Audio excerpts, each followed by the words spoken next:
Matagal-tagal na rin nga na nagkasakit si Chase.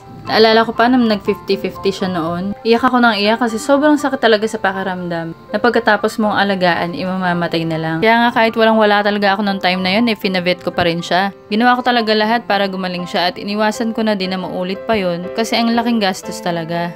At ito na naman nga kami after 2 years. May sakit na naman siya at 1 week na naman siyang hindi kumakain ng maayos. Natsyempo pa palagi na wala akong kapera-pera kaya hindi ko siya agad madala sa vet. Kaya ang ginagawa ko na lang ipinapainom ko siya ng mga gamot na pang tao at baka sakali tumalab naman sa kanya. Nakikita nyo nga dyan sa video na sinusubuan ko siya ng lugaw. Kasi as in hindi talaga siya kumakain 1 linggo na. Kahit anong ihain ko sa kanyang ulam, manok, isda, atay ng baboy, ulo ng manok, sinigang, nilaga, pati nga sabaw ng pares inihain ko na sa kanya pero hindi talaga siya kumakain. Buti na lang at mabait naman pag sinusubuan at nilolunok naman yung mga sinusubo ko. Yun nga lang, pag karne na yung isusubo sa kanya, hindi niya kinakain. Kaya naman sinusuksok namin sa may lalamunan niya at sinasara na lang yung bibig para madali niyang malunok. At hindi lang nga pala si Chase ang may sakit, kundi pati si Nana at si Mia na rin. Nag-start kasi yan ng bagyo at siguro nabasa sila ng nabasa. Kaya nagkatrangkaso si Mia at nahawa na rin tong dalawa. Kung may alam po kayong gamot na pwede kong bilhin kahit di na ako magpa-vet, please comment down below po para makatulong po sa paggaling ni Chase, Nana at Mia. Kung may mga vet clinic po kayong alam na mura lang dito sa Kulyat QC, paki-PM naman po ako. Thank you guys!